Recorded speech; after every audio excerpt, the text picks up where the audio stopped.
tetapi menghendaki agar kita sungguh hidup. Syaratnya adalah kita mau mencari kesucian sejati. Garis para nabi ditarik terus oleh Yesus. Mengusahakan kesucian, mengandaikan bahwa niat kita untuk berdamai dan bertobat lebih kuat.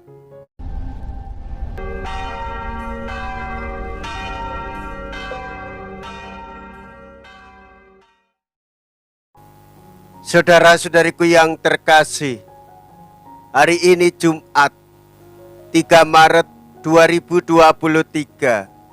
Saya Romo Siga dari Paroki Santo Stefanus, Surabaya. Dalam nama Bapa dan Putra dan Roh Kudus, amin. Pergilah berdamai dahulu dengan saudaramu. Mea culpa, mea culpa, mea maxima culpa. Marilah kita berdoa. Allah Bapa Maha Rahim, dalam masa tobat ini kami mempersiapkan diri untuk merayakan Paskah. Berilah kami rahmat-Mu agar usaha kami berguna bagi kemajuan rohani kami. Dengan pengantaraan Yesus Kristus Putra-Mu Tuhan kami, yang hidup dan berkuasa bersama dengan Dikau dalam persatuan Roh Kudus, Allah sepanjang segala masa. Amin. Tuhan bersamamu dan bersama rohmu. Inilah Injil suci menurut Matius. Dimuliakanlah Tuhan. Matius bab 5 ayat 20 sampai dengan ayat 26. Dalam khotbah di bukit, berkatalah Yesus kepada murid-muridnya, "Jika hidup keagamaanmu tidak lebih benar daripada hidup keagamaan ahli-ahli Taurat dan orang-orang Farisi, sesungguhnya kamu tidak akan masuk ke dalam kerajaan surga. Kamu telah mendengar yang difirmankan kepada nenek moyang kita, jangan membunuh, siapa yang membunuh harus dihukum. Tetapi aku berkata kepadamu, setiap orang yang marah terhadap saudaranya harus dihukum. Siapa yang berkata kepada saudaranya kafir harus dihadapkan ke mahkamah agama, dan siapa yang berkata jahil harus diserahkan ke dalam neraka yang menyala-nyala. Sebab itu, jika engkau mempersembahkan persembahanmu di atas mezbah dan engkau teringat akan sesuatu yang ada dalam hati saudaramu terhadap engkau, tinggalkanlah persembahanmu di depan mezbah itu, dan pergilah berdamai dahulu dengan saudaramu, lalu kembali untuk mempersembahkan persembahanmu itu.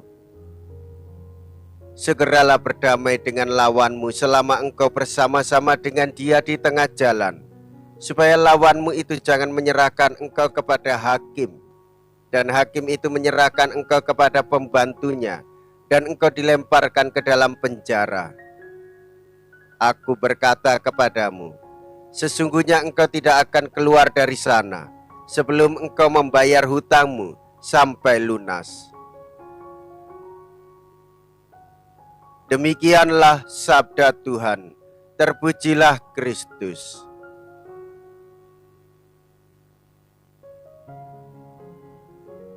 Saudara-saudariku yang terkasih, dalam masa Prapaskah ini, hendaknya kita mampu untuk mengendalikan diri. Masa Prapaskah, masa pertobatan,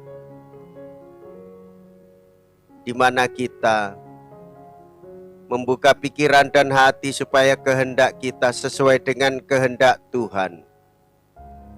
Biarlah Tuhan yang berbicara dan menggerakkan kita untuk semakin rendah hati dan terbuka kepadanya sekaligus kepada sesama. Saudara-saudari, Allah kita pendamai dan Ia sungguh Maha Rahim. Allah tidak berkenan akan kematian orang berdosa, tetapi menghendaki agar kita sungguh hidup. Syaratnya adalah kita mau mencari kesucian sejati. Garis para nabi ditarik terus oleh Yesus. Mengusahakan kesucian, mengandaikan bahwa niat kita untuk berdamai dan bertobat lebih kuat dari keyakinan bahwa kita yang merasa diri paling benar. Oleh sebab itu, bertobat dan berdamai untuk memperbaiki diri kita dan membangun semangat hidup doa kepada Allah, sekaligus berelasi dengan damai dengan sesama. Gereja Katolik mengajak kita mengikuti dan mewartakan ajaran-ajaran Tuhan Yesus itu, ajaran kasih yang berbuah pada hidup damai. Yesuslah yang mendamaikan kita dengan Allah dan mendamaikan kita dengan sesama. Saudara-saudari, wartakanlah dengan penuh sukacita. Marilah kita berdoa. Allah Bapa Maha Kudus, anugerah-Mu telah menyegarkan kami. Semoga kami Kau sucikan dari noda hidup di masa lampau dan Kau beri bagian dalam misteri Paskah Putra-Mu dengan pengantaraan Kristus Tuhan kami. Amin. Tuhan beserta kita, sekarang dan selama-lamanya. Semoga Allah yang Maha Kuasa memberkati saudara sekalian, Bapa dan Putra dan Roh Kudus. Amin. Saudara-saudariku yang terkasih, pergilah, ibadat sabda sudah selesai. Syukur kepada Allah.